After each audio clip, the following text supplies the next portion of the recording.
नमस्कार SDTV prime देख रहे सारे दर्शकों का स्वागत। मैं हाँ शमी डावरा। दोस्तों अज अगर असी पंजाब के किसी भी शहर के चले जाइए तो उत्थे लगे हुए गंदगी के ढेर साडा स्वागत करते हैं। तो इन्हां दा कारण है कि पंजाब के सारे ही सफाई सेवक हड़ताल के उत्ते ने। उन्हां दियां कुछ मंगां है जो सरकार तो दबाव पा के हुण मनाणियां चाहते हैं। की ने वो मंगां क्यों नहीं सरकार मन रही? वो सरकार नूं कई कुछ कह के दसना चाहते हैं, सुनाना चाहते हैं, सरकार नूं वायदे याद कराना चाहते हैं, लेकिन सरकार है नहीं सुन रही। इसे ते साडी आधारित है अज दी ये खास पेशकश, साडी भी सुनो सरकार जी।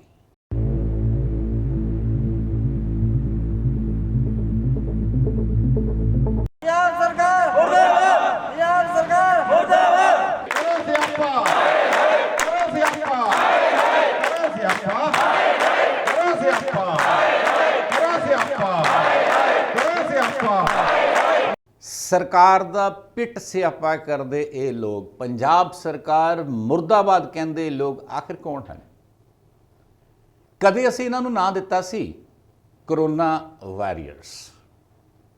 अज करोना काल दे विच करोना वॉरियर्स ही सरकार दा पिट स्यापा कर रहे हैं, सरकार दा मुर्दाबाद कर रहे हैं। आखिर क्यों?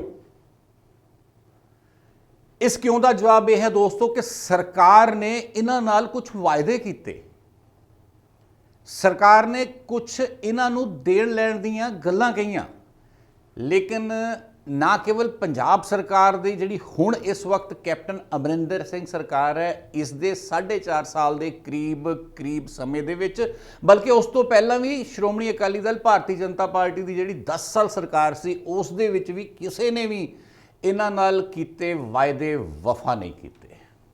पहला सरदार प्रकाश सिंह बादल, सरदार सुखबीर सिंह बादल वो इन्हां नूं लारे लगाते रहे, उन्हां दी सरकार इन्हां नूं लारे लगाती रही, तो हुण कैप्टन अमरिंदर सिंह की सरकार इन्हां नूं लारे लगाती है, जिस कारण ये मजबूर हो गए ने कि असीं हड़ताल ते बैठना है। की लारे ने, क्यों लांदे ने लारे, की इन्हां दी मंगां, इन्हां कोलों ही सुनते हैं।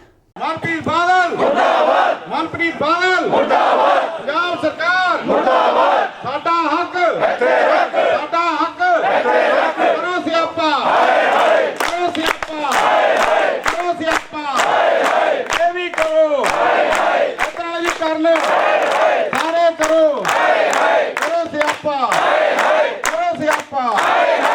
जी मेरा नाम कौशल है जी, प्रधान अप्लाई यूनियन नंगल। असी पूरे पंजाब के सद्दे ते 13 तरीक तो हड़ताल शुरू की है। असी पहले भी सरकार नूं मंग पत्र दिता सी, 18/12 नूं साडी कोई सरकार ने सुनी नहीं। ब्रह्म Indira ji local body minister उन्हीं सानू लॉलीपॉप दिंदे रहे ने। ये मजबूरन सानू ये धरना लाना पिया है। अणमिथे समय लई साडी कोई सरकार आवाज़ नहीं सुन रही। 4.5 साल दे विच सानू मिठियां गोलियां दिंदे रहे। मेरा नाम शांति है जी। सानू 10-15 दिन हो चले जी इत्थे स्ट्राइक करदे नूं, भी साडे हद तक कोई पुकार ही नहीं सुनी किसी ने भी। इन्ना टाइम हो गया, तुहानूं पता ही है इस 7,000 च कित्थे गुजारा हुंदा है, ठीक है। और इस महंगाई विच अपने घर का गुजारा बहुत औखा है। उपरों साडे देख लो साडे भरा हैगे जिहड़े रेहड़ियां खिच्चदे है, गंद चकदे है। ऐदां दी करोना विच तां अपने घर विच लोकी बड़े रहिंदे है, और असीं देख लो सारा गंद चकदे है। सर मंग साडी ये सानूं पक्के कीता जाए। मेरा नाम आशीष कालिया जी, मैं senior vice president municipal council Nangal. मैं सरकार अगे तो पहला भी असी डिमांड्स कीतियां थीआं, 4-5 साल हो गए सानू यही काम करदे नूं, ते हुण दी सरकार च 4.5 साल हो गए। पिछली सरकार च सानू लारा लाया गया। ये सारे सफाई सेवकां नूं लैटर भी दिते गए, अपॉइंटमेंट लैटर भी दिते गए, पर वो अपॉइंटमेंट लैटर नूं नहीं आके नवीं सरकार ने नोटिफिकेशन करता और रद्द करते गए, तो इन्होंने मजबूरन हाई कोर्ट विच जाना पिया। तो ये टोटल बंदे आई 210 लैटर इशू होए थे, 210 लैटर इशू होए थे। बट वो सरकार हुण उस तो बाद फिर नवीं सरकार आने ते भी असी काफ़ी उपराला किया, काफ़ी बेनतियां कीतियां, पत्र व्यवहार किया। लोकल गौरमेंट के साडे डायरैक्टर साहब नाल भी, सैकटरी साहब नाल भी मीटिंगां होईयां ते मंत्री साहब नाल भी होईयां, ਪਰ ਨਤੀਜੇ ਵਜੋਂ ਸਾਨੂੰ ਕੁਝ ਨਹੀਂ ਮਿਲਿਆ।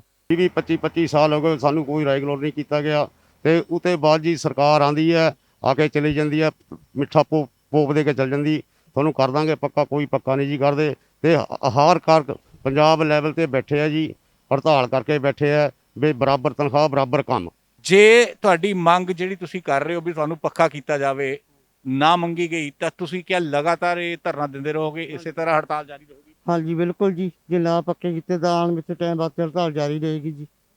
ਸੋ ਦੇਖਿਆ ਦੋਸਤੋ, ਪੰਜਾਬ ਸਰਕਾਰ ਨੇ ਇਹਨਾਂ ਨੂੰ ਵਾਅਦਾ ਕੀਤਾ ਸੀ ਕਿ ਅਸੀਂ ਤੁਹਾਨੂੰ ਪੱਕੇ ਕਰਾਂਗੇ, ਕਿਉਂਕਿ ਇਹ ਉਹ ਮੁਲਾਜ਼ਮ ਨੇ ਜਿਹੜੇ ਮਿਊਨਿਸਪਲ ਕੌਂਸਲਸ ਨੇ ਆਪਣੇ ਲੈਵਲ ਦੇ ਉੱਤੇ ਠੇਕੇ ਦੇ ਉੱਤੇ ਰੱਖੇ ਹੋਏ ਨੇ ਤੇ ਇਹਨਾਂ ਨੂੰ ਤਨਖਾਹ ਦਿੱਤੀ ਜਾਂਦੀ ਹੈ 250 ਰੁਪਇਆ ਪ੍ਰਤੀ ਦਿਨ, ਭਾਵ ਲਗਭਗ 7,500 ਰੁਪਏ ਮਹੀਨਾ। ਤੇ ਨੌਕਰੀ ਦੇ ਨਾਂ ਤੇ ਸਵੇਰੇ 4 ਵਜੇ ਜਿਹੜੇ ਜਾਂਦੇ ਨੇ ਉਹ ਲਗਭਗ 2-3 ਵਜੇ ਤੱਕ ਜੌਬ ਕਰਦੇ ਨੇ, ਭਾਵ 8 ਤੋਂ 10 ਘੰਟੇ 12 ਘੰਟੇ ਤੱਕ ਵੀ ਇਹਨਾਂ ਕੋਲੋਂ ਕੰਮ ਲਿਆ ਜਾਂਦਾ ਹੈ, ਫਿਰ ਜਾ ਕੇ ਕਿਤੇ ਇਹਨਾਂ ਨੂੰ 250 ਰੁਪਇਆ ਦਿਹਾੜੀ ਮਿਲਦੀ ਹੈ। ਪਹਿਲਾਂ ਸ਼੍ਰੋਮਣੀ ਅਕਾਲੀ ਦਲ ਤੇ ਭਾਜਪਾ ਦੀ ਸਰਕਾਰ ਨੇ, ਹੁਣ ਕਾਂਗਰਸ ਦੀ ਸਰਕਾਰ ਨੇ ਬਣਨ ਤੋਂ ਪਹਿਲਾਂ ਇਹਨਾਂ ਨਾਲ ਵਾਅਦੇ ਕੀਤੇ ਕਿ ਅਸੀਂ ਤੁਹਾਨੂੰ ਪੱਕੇ ਕਰ ਦਾਂਗੇ। ਕਾਂਗਰਸ ਨੇ ਵੀ ਕਿਹਾ ਵੀ ਜੇ ਸਾਡੀ ਸਰਕਾਰ ਬਣਦੀ ਹੈ ਅਸੀਂ ਤੁਹਾਨੂੰ ਰੈਗੂਲਰ ਕਰ ਦਾਂਗੇ, ਲੇਕਿਨ ਨਾ ਤਾਂ ਪਹਿਲੀਆਂ ਸਰਕਾਰਾਂ ਨੇ ਇਹਨਾਂ ਨਾਲ ਕੀਤੇ ਵਾਅਦੇ ਵਫਾ ਕੀਤੇ ਤੇ ਨਾ ਹੀ ਹੁਣ ਪੰਜਾਬ ਸਰਕਾਰ ਨੇ ਇਹਨਾਂ ਨਾਲ ਇਹ ਵਾਅਦੇ ਵਫਾ ਕੀਤੇ ਕਿ ਤੁਹਾਨੂੰ ਅਸੀਂ ਪੱਕੇ ਕਰ ਦਾਂਗੇ। ਪਿਛਲੇ ਕੁਝ ਸਮੇਂ ਤੋਂ ਇਹਨਾਂ ਦੀਆਂ ਮੀਟਿੰਗਸ ਮੰਤਰੀ ਸਾਹਿਬ ਬ੍ਰਹਮ ਮਹਿੰਦਰਾ ਜੀ ਨਾਲ ਹੋਈਆਂ। ਉਹਨਾਂ ਨੇ ਇਹਨਾਂ ਨੂੰ ਕਦੀ ਕਿਹਾ ਵੀ ਤੁਹਾਨੂੰ ਇਸੇ ਸਾਲ 'ਚ ਪੱਕੇ ਕਰ ਦਾਂਗੇ, ਕਦੀ ਕਿਹਾ ਤੁਹਾਨੂੰ 6 ਮਹੀਨੇ 'ਚ ਪੱਕੇ ਕਰ ਦਾਂਗੇ, ਕਦੀ ਕਿਹਾ ਨਹੀਂ ਮਹੀਨਾ ਇੰਤਜ਼ਾਰ ਕਰੋ ਤੁਹਾਨੂੰ ਪੱਕੇ ਕਰ ਦਾਂਗੇ, ਲੇਕਿਨ ਇਹ ਪੱਕੇ ਨਹੀਂ ਹੋ ਸਕੇ। ਤੇ ਹਾਰ ਕੇ ਇਹਨਾਂ ਨੇ ਇਹ ਫੈਸਲਾ ਲਿਆ ਕਿ ਪੂਰੇ ਪੰਜਾਬ ਦੇ ਸਫਾਈ ਸੇਵਕ ਹੜਤਾਲ ਦੇ ਉੱਤੇ ਚਲੇ ਜਾਣ। ਤੇ ਅੱਜ ਪੂਰਾ ਪੰਜਾਬ ਇਹਨਾਂ ਸਫਾਈ ਸੇਵਕਾਂ ਦੀ ਹੜਤਾਲ ਦੇ ਕਰਕੇ ਗੰਦ ਦਾ ਢੇਰ ਬਣ ਚੁੱਕਿਆ ਹੈ।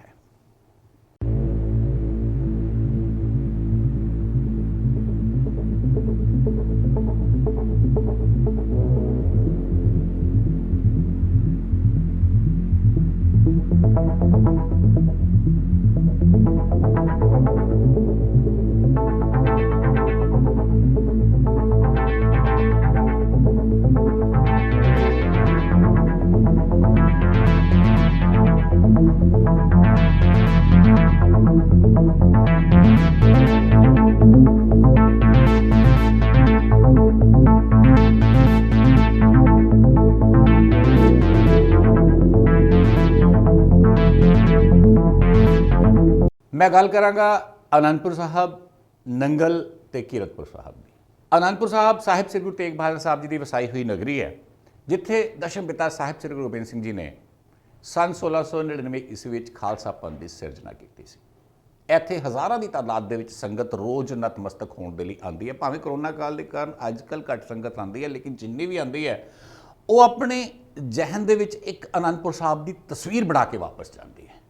ਲੇਕਿਨ ਅੱਜ ਕੱਲ੍ਹ ਉਹ ਤਸਵੀਰ ਸਾਫ਼ ਨਹੀਂ ਹੈ, ਕਿਉਂਕਿ ਜਿਸ ਤਖਤ ਸਾਹਿਬ ਦੇ ਜਾਂ ਜਿਸ ਗੁਰਦੁਆਰਿਆਂ ਗੁਰਧਾਮਾਂ ਦੇ ਦਰਸ਼ਨ ਕਰਨ ਦੇ ਲਈ ਸੰਗਤ ਆਉਂਦੀ ਹੈ, ਉਹਨਾਂ ਗੁਰਦੁਆਰਿਆਂ ਗੁਰਧਾਮਾਂ ਦੇ ਆਸੇ-ਪਾਸੇ ਅੱਜ ਗੰਦਗੀ ਦੇ ਢੇਰ ਲੱਗੇ ਹੋਏ ਨੇ। ਚਾਹੇ ਆਨੰਦਪੁਰ ਸਾਹਿਬ ਦੀ VIP ਰੋਡ ਹੋਵੇ, ਚਾਹੇ ਆਨੰਦਪੁਰ ਸਾਹਿਬ ਦਾ ਮੇਨ ਰਵਿਦਾਸ ਚੌਂਕ ਹੋਵੇ ਜਿੱਥੋਂ ਲੰਘ ਕੇ ਸਾਰੀ ਸੰਗਤ ਤਖਤ ਸਾਹਿਬ ਤੱਕ ਪੁੱਜਦੀ ਹੈ, ਜਾਂ ਬਾਜ਼ਾਰ ਦੇ ਵਿੱਚ ਗੁਰਦੁਆਰਾ ਸੀਸਗੰਜ ਸਾਹਿਬ ਨੂੰ ਜਾਂਦੀ ਹੋਈ ਦਰਸ਼ਨੀ ਡਿਓਢੀ ਦੇ ਨਾਲ ਬਾਜ਼ਾਰ ਵਾਲੀ ਗਲੀ ਹੋਵੇ, ਜਾਂ ਫਿਰ ਕਿਲ੍ਹਾ ਆਨੰਦਗੜ੍ਹ ਸਾਹਿਬ ਨੂੰ ਜਾਣ ਵਾਲੇ ਨਵੀਂ ਆਬਾਦੀ ਤੋਂ ਰਸਤਾ ਹੋਵੇ, ਗੁਰਦੁਆਰਾ ਭਾਟ ਸਾਹਿਬ ਹੋਵੇ, ਹਰ ਪਾਸੇ ਗੰਦਗੀ ਹੈ। ਇਸੇ ਤਰ੍ਹਾਂ ਦੀ ਗੰਦਗੀ ਅਗਰ ਚੋਈ ਬਾਜ਼ਾਰ ਦੇ ਵਿੱਚ ਚਲੇ ਜਾਓ ਤਾਂ ਨਾ ਕੇਵਲ ਬਾਜ਼ਾਰਾਂ ਦੇ ਵਿੱਚ ਹੈ, ਬਲਕਿ ਤੇਲੂ ਰਾਮ ਸ਼ਾਹ ਜੀ ਦੀ ਸਰਾਂ ਦੇ ਵਿੱਚ ਜੋ ਰਾਮ ਮੰਦਿਰ ਹੈ ਉਸ ਦੇ ਬਾਹਰ ਵੀ ਗੰਦਗੀ ਦੇ ਢੇਰ ਲੱਗੇ ਹੋਏ ਨੇ। ਭਾਵ ਅਜਿਹੀ ਕੋਈ ਜਗ੍ਹਾ ਨਹੀਂ ਹੈ। ਸਭ ਤੋਂ ਮੁੱਖ ਸੜਕ ਜਿਹੜੀ ਹੈਗੀ ਹੈ ਉਹ ਕੋਰਟ ਰੋਡ, ਜਿੱਥੋਂ ਹਰੇਕ ਆਫੀਸਰ ਹਰ ਰੋਜ਼ ਕਈ ਵਾਰ ਲੰਘ ਕੇ ਜਾਂਦਾ ਹੈ, ਉਸ ਰੋਡ ਦਾ ਬੁਰਾ ਹਾਲ ਹੈ, ਗੰਦਗੀ ਦੇ ਢੇਰ ਲੱਗੇ ਹੋਏ ਨੇ। ਇਸੇ ਤਰ੍ਹਾਂ ਦੇ ਹਾਲਾਤ ਕੀਰਤਪੁਰ ਸਾਹਿਬ ਦੇ ਵਿੱਚ ਹੈ। ਕੀਰਤਪੁਰ ਸਾਹਿਬ ਵੀ 6ਵੇਂ ਪਾਤਸ਼ਾਹ ਦੀ ਵਸਾਈ ਨਗਰੀ ਹੈ, ਜਿੱਥੇ 7ਵੇਂ ਪਾਤਸ਼ਾਹ ਤੇ 8ਵੇਂ ਪਾਤਸ਼ਾਹ ਦਾ ਜਨਮ ਵੀ ਹੋਇਆ। ਲੇਕਿਨ ਜਿਸ ਸਥਾਨ ਦੇ ਉੱਤੇ 7ਵੇਂ ਪਾਤਸ਼ਾਹ ਤੇ 8ਵੇਂ ਪਾਤਸ਼ਾਹ ਦਾ ਜਨਮ ਹੋਇਆ, ਉਸ ਦੇ ਬਿਲਕੁਲ ਬਾਹਰ ਗੰਦਗੀ ਦਾ ਢੇਰ ਲੱਗਿਆ ਹੋਇਆ। ਜਿਹੜਾ ਵੀ ਉੱਥੋਂ ਗੁਜ਼ਰਦਾ ਹੈ ਨੱਕ ਦੇ ਉੱਤੇ ਰੁਮਾਲ ਰੱਖ ਕੇ ਗੁਜ਼ਰਨ ਦੀ ਕੋਸ਼ਿਸ਼ ਕਰਦਾ ਹੈ, ਭਾਵੇਂ ਉਸਨੇ ਕਰੋਨਾ ਕਾਲ ਦੇ ਵਿੱਚ ਮਾਸਕ ਹੀ ਕਿਉਂ ਨਾ ਲਗਾਇਆ ਹੋਵੇ। ਉੱਥੇ ਹੀ ਰਾਮ ਮੰਦਿਰ ਹੈ ਕੀਰਤਪੁਰ ਸਾਹਿਬ ਦੇ ਵਿੱਚ, ਰਾਮ ਮੰਦਿਰ ਦੇ ਸਾਹਮਣੇ ਵੀ ਇਸੇ ਤਰ੍ਹਾਂ ਦੇ ਗੰਦਗੀ ਦੇ ਢੇਰ ਲੱਗੇ ਹੋਏ ਨੇ, ਬਾਜ਼ਾਰਾਂ ਦੇ ਵਿੱਚ ਢੇਰ ਲੱਗੇ ਹੋਏ ਨੇ। ਭਾਵ ਅਜਿਹੀ ਕੋਈ ਜਗ੍ਹਾ ਨਹੀਂ ਹੈ ਜਿੱਥੇ ਗੰਦਗੀ ਨਾ ਹੋਵੇ। ਤੀਸਰਾ ਸ਼ਹਿਰ ਹੈ ਨੰਗਲ। ਨੰਗਲ ਉਹ ਸ਼ਹਿਰ ਹੈ ਦੋਸਤੋ ਜਿਸ ਦੀ ਨਗਰ ਕੌਂਸਲ ਪੰਜਾਬ ਦੀਆਂ ਚੁਣਿੰਦਾ ਨਗਰ ਕੌਂਸਲਾਂ ਵਿੱਚੋਂ ਇੱਕ ਹੈ। ਇੱਥੇ ਆਮਦਨ ਮੰਡੀ ਗੋਬਿੰਦਗੜ੍ਹ ਤੋਂ ਬਾਅਦ ਦੂਸਰੇ ਨੰਬਰ ਦੀ ਹੈ ਔਰ ਇੱਥੇ ਦਾ ਬਜਟ ਕਰੋੜਾਂ ਰੁਪਏ ਦਾ ਹੁੰਦਾ ਹੈ। ਇਸ ਦੇ ਬਾਵਜੂਦ ਨੰਗਲ ਨਗਰ ਕੌਂਸਲ ਦੇ ਕਰਮਚਾਰੀ ਵੀ ਹੜਤਾਲ ਤੇ ਨੇ, ਕਿਉਂਕਿ ਨੰਗਲ ਨਗਰ ਕੌਂਸਲ ਦੇ ਕਰਮਚਾਰੀ ਵੀ ਹੜਤਾਲ ਤੇ ਨੇ, ਇਸ ਲਈ ਇੱਥੇ ਵੀ ਗੰਦਗੀ ਦੇ ਢੇਰ ਲੱਗੇ ਹੋਏ ਨੇ।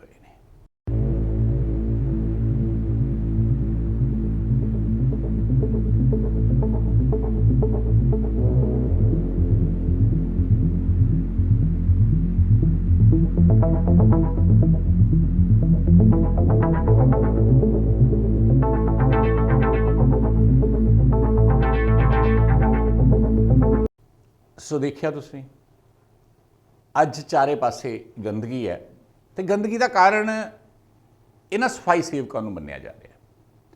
ਲੇਕਿਨ ਕੀ ਕੇਵਲ ਸਫਾਈ ਸੇਵਕ ਇਸ ਦੇ ਜ਼ਿੰਮੇਵਾਰ ਨੇ? ਕੀ ਇਹ ਸਰਕਾਰ ਜ਼ਿੰਮੇਵਾਰ ਨਹੀਂ ਹੈ? ਉਹ ਸਰਕਾਰ ਜਿਹੜੀ ਪਤਾ ਨਹੀਂ ਕਿੰਨੇ ਕੁ ਵਾਅਦੇ ਕਰਕੇ ਸੱਤਾ ਦੇ ਵਿੱਚ ਆਈ ਹੈ ਤੇ ਹੁਣ ਸੱਤਾ ਦੇ ਵਿੱਚ ਆ ਕੇ ਸਾਰੇ ਵਾਅਦਿਆਂ ਨੂੰ ਭੁੱਲ ਚੁੱਕੀ ਹੈ। ਕੀ ਇਹਨਾਂ ਸਫਾਈ ਸੇਵਕਾਂ ਦੀ ਹੜਤਾਲ ਜਾਇਜ਼ ਨਹੀਂ ਹੈ? ਸਰਕਾਰ ਪਹਿਲੇ ਵਾਅਦੇ ਕਰ ਲੈਂਦੀ ਹੈ, ਫਿਰ ਆਪਣੇ ਹੀ ਵਾਅਦਿਆਂ ਨੂੰ ਭੁੱਲ ਜਾਂਦੀ ਹੈ। ਬੇਸ਼ੱਕ ਇਹ ਕਹਿ ਲਓ ਕਿ ਕਰੋਨਾ ਕਾਲ ਦੇ ਵਿੱਚ ਇਹਨਾਂ ਨੂੰ ਇਸ ਤਰ੍ਹਾਂ ਨਹੀਂ ਸੀ ਚਾਹੀਦਾ, ਪਰ ਇਹਨਾਂ ਦੀ ਮਜਬੂਰੀ ਹੈ ਕਿ ਫਿਰ ਕਰਨ ਕੀ, ਕਦੋਂ ਕਹਿਣ। ਕਰੋਨਾ ਦਾ ਤਾਂ ਪਤਾ ਨਹੀਂ ਹੈ ਵੀ 10 ਦਿਨ 'ਚ ਖਤਮ ਹੋ ਜਾਣਾ ਜਾਂ 10 ਮਹੀਨੇ 'ਚ। ਫਿਰ ਇਹ ਗਰੀਬ ਜਿਹੜੇ 250 ਰੁਪਇਆ ਦਿਹਾੜੀ ਦੇ ਉੱਤੇ ਕੰਮ ਕਰ ਰਹੇ ਨੇ, ਆਖਿਰ ਆਪਣੀ ਆਵਾਜ਼ ਲੈ ਕੇ ਕਿੱਥੇ ਜਾਣ, ਕਿਸ ਅੱਗੇ ਰੋਣ? ਕੋਈ ਸੁਣਾਈ ਕਰਦਾ ਤਾਂ ਦਿਖਦਾ ਨਹੀਂ। ਇਹਨਾਂ ਕਰੋਨਾ ਵਾਰੀਅਰਸ ਨੂੰ ਨਹੀਂ, ਇਸ ਤੋਂ ਪਹਿਲਾਂ NRHM ਦੇ ਮੁਲਾਜ਼ਮਾਂ ਨੇ ਵੀ ਹੜਤਾਲ ਕੀਤੀ ਸੀ। ਸਰਕਾਰ ਨੇ ਉਹਨਾਂ ਨੂੰ ਤਾਂ ਦੱਬ ਲਿਆ ਵੀ ਅਸੀਂ ਤੁਹਾਨੂੰ ਨੌਕਰੀ ਤੋਂ ਹਟਾ ਦੇਣਾ ਹੈ ਤੇ ਨਵੇਂ ਭਰਤੀ ਕਰ ਲੈਣੇ ਹੈ। ਇਹ ਧਮਕੀ ਵੀ ਦਿੱਤੀ ਗਈ ਸੀ, ਜਿਸ ਕਾਰਨ ਸ਼ਾਇਦ ਉਹ ਵਾਪਸ ਵੀ ਆ ਗਏ। ਪਰ ਅਗਰ ਹਿੰਮਤ ਹੈ ਤਾਂ ਇਹਨਾਂ ਨੂੰ ਕਹਿ ਕੇ ਦੇਖੋ ਵੀ ਤੁਹਾਨੂੰ ਅਸੀਂ ਹਟਾ ਦਿੰਦੇ ਹਾਂ।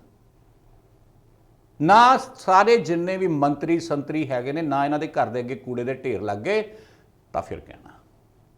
ਫਿਰ ਕਿਉਂ ਇਹਨਾਂ ਨੂੰ ਮਜਬੂਰ ਕਰ ਰਹੇ ਹੋ ਕਿ ਅਜਿਹੀ ਨੌਬਤ ਆਵੇ ਕਿ ਇਹ ਜਿਹੜੇ ਗੰਦਗੀ ਦੇ ਢੇਰ ਹੈ ਦਿਨ ਬ ਦਿਨ ਹੋਰ ਵੱਧਦੇ ਜਾਣ? ਕਿਉਂ ਨਹੀਂ ਸਰਕਾਰ ਸਮੇਂ ਰਹਿੰਦੇ ਇਹਨਾਂ ਨਾਲ ਗੱਲ ਕਰ ਰਹੀ? ਅੱਜ ਪੰਜਾਬ ਦੇ ਵਿੱਚ ਚਾਰੇ ਪਾਸੇ ਗੰਦਗੀ ਦੇ ਢੇਰ ਲੱਗੇ ਹੋਏ ਨੇ। ਕਰੋਨਾ ਕਾਲ ਦੇ ਅਸੀਂ ਜੀ ਰਹੇ ਹਾਂ, ਕਰੋਨਾ ਮਹਾਮਾਰੀ ਬਣ ਕੇ ਸਾਡੇ ਉੱਤੇ ਲਟਕ ਰਹੀ ਹੈ ਤੇ ਫਿਰ ਇੱਕ ਨਵੀਂ ਬਿਮਾਰੀ ਦਾ ਭੈ ਸਾਡੇ ਉੱਤੇ ਨਹੀਂ ਹੈ? ਕੀ ਇਸ ਗੰਦਗੀ ਦੇ ਨਾਲ ਬਿਮਾਰੀਆਂ ਨਹੀਂ ਆਉਣਗੀਆਂ? ਸਰਕਾਰ ਸਵੱਛਤਾ ਅਭਿਆਨ ਚਲਾਉਂਦੀ ਹੈ, ਸਰਕਾਰ ਕਹਿੰਦੀ ਹੈ ਸਵੱਛ ਭਾਰਤ ਰੱਖੋ, ਲੇਕਿਨ ਅਫਸੋਸ ਕਿ ਸਵੱਛ ਭਾਰਤ ਵੀ ਕੇਵਲ ਤੇ ਕੇਵਲ ਕਿਤਾਬਾਂ ਤੇ ਕਾਗਜ਼ਾਂ ਤੱਕ ਹੀ ਰਹਿ ਕੇ ਸੀਮਿਤ ਹੋ ਜਾਂਦਾ ਹੈ, ਜਦ ਕਿ ਅਸਲ ਤਸਵੀਰ ਭਾਰਤ ਦੀ ਇਹ ਹੈ। ਕਿਉਂਕਿ ਜਿਨ੍ਹਾਂ ਨੇ ਭਾਰਤ ਨੂੰ ਸਵੱਛ ਰੱਖਣਾ ਹੈ ਨਾ, ਉਹਨਾਂ ਨੂੰ ਅਸੀਂ ਪ੍ਰੋਪਰ ਪੈਸੇ ਹੀ ਨਹੀਂ ਦੇ ਪਾਉਂਦੇ। 250 ਰੁਪਏ ਦੇ ਨਾਲ ਕੀ ਕੋਈ ਵਿਅਕਤੀ ਆਪਣੇ ਪਰਿਵਾਰ ਦਾ ਤੇ ਆਪਣੇ ਬੱਚਿਆਂ ਦਾ ਪੇਟ ਭਰ ਸਕਦਾ ਹੈ, ਸਕੂਲ ਦੇ ਵਿੱਚ ਪੜ੍ਹਾ ਸਕਦਾ ਹੈ, ਗੁਜ਼ਾਰਾ ਕਰ ਸਕਦਾ ਹੈ? ਜਾਂ ਐਡੇ ਐਡੇ ਮਹਿੰਗੇ ਜੋ ਤੁਸੀਂ ਟਰਾਂਸਪੋਰਟ ਜਿੱਥੇ ਬੱਸਾਂ ਤੇ ਗੱਡੀਆਂ ਦੇ ਕਿਰਾਏ ਕਰ ਦਿੱਤੇ ਨੇ ਲੈ ਸਕਦਾ ਹੈ? ਜਾਂ 100 ਰੁਪਏ ਪ੍ਰਤੀ ਲੀਟਰ ਦੇ ਹਿਸਾਬ ਨਾਲ ਡੀਜ਼ਲ ਜਾਂ ਪੈਟਰੋਲ ਆਪਣੇ ਸਕੂਟਰ ਮੋਟਰਸਾਈਕਲਾਂ ਦੇ ਵਿੱਚ ਪਵਾ ਸਕਦਾ ਹੈ? ਬਹੁਤ ਸਾਰੇ ਸਵਾਲ ਨੇ ਜਿਨ੍ਹਾਂ ਨੂੰ ਸਰਕਾਰ ਜੀ ਤੁਹਾਨੂੰ ਸੁਣਨਾ ਪਏਗਾ ਤੇ ਉਹਨਾਂ ਦਾ ਜਵਾਬ ਵੀ ਦੇਣਾ ਪਏਗਾ। ਇਸ ਲਈ ਬਿਹਤਰ ਇਹੀ ਹੈ ਕਿ ਜਿੰਨੀ ਜਲਦੀ ਹੋ ਸਕਦਾ ਹੈ ਸਰਕਾਰ ਇਹਨਾਂ ਦੀਆਂ ਮੰਗਾਂ ਮੰਨੇ, ਤਾਂ ਕਿ ਇਹ ਵੀ ਮਾਣ ਨਾਲ ਜੀ ਸਕਣ, ਚੰਗੀ ਤਨਖਾਹ ਲੈ ਸਕਣ, ਆਪਣੇ ਬੱਚਿਆਂ ਦਾ ਚੰਗਾ ਪਾਲਣ ਪੋਸ਼ਣ ਕਰ ਸਕਣ। ਤੇ ਦੂਜੇ ਪਾਸੇ ਪੰਜਾਬ ਦੀ ਜਨਤਾ ਜਿਹੜੀ ਪਹਿਲੇ ਹੀ ਕਰੋਨਾ ਮਹਾਮਾਰੀ ਕਰਕੇ ਇੱਕ ਸੰਤਾਪ ਝੇਲ ਰਹੀ ਹੈ, ਉਹ ਕਿਸੇ ਹੋਰ ਭਿਆਨਕ ਬਿਮਾਰੀ ਦੀ ਚਪੇਟ ਦੇ ਵਿੱਚ ਨਾ ਆ ਸਕੇ। ਸੋ ਇੰਨੀਆਂ ਹੀ ਗੱਲਾਂ ਕਰਨੀਆਂ ਸਨ ਇਸ ਮੋਤੀਆਂ ਵਾਲੀ ਸਰਕਾਰ ਦੇ ਨਾਲ, ਇਹਨਾਂ ਮੁਲਾਜ਼ਮਾਂ ਵੱਲੋਂ, ਇਹਨਾਂ ਸਫਾਈ ਸੇਵਕਾਂ ਵੱਲੋਂ, ਜਿਹੜੇ ਕਹਿ ਰਹੇ ਨੇ ਕਿ ਸਾਡੀ ਵੀ ਸੁਣੋ ਸਰਕਾਰ, ਤਾਂ ਕਿ ਅਸੀਂ ਵੀ ਆਪਣੀ ਜ਼ਿੰਦਗੀ ਮਾਣ ਦੇ ਨਾਲ ਜੀ ਸਕੀਏ, ਮਾਣ ਦੇ ਨਾਲ ਰਹਿ ਸਕੀਏ ਤੇ ਕਹਿ ਸਕੀਏ ਕਿ ਅਸੀਂ ਇੱਕ ਚੰਗੇ ਪੰਜਾਬ ਦੇ ਚੰਗੇ ਨਾਗਰਿਕ ਹੈਗੇ। ਬਹੁਤ ਬਹੁਤ ਧੰਨਵਾਦ।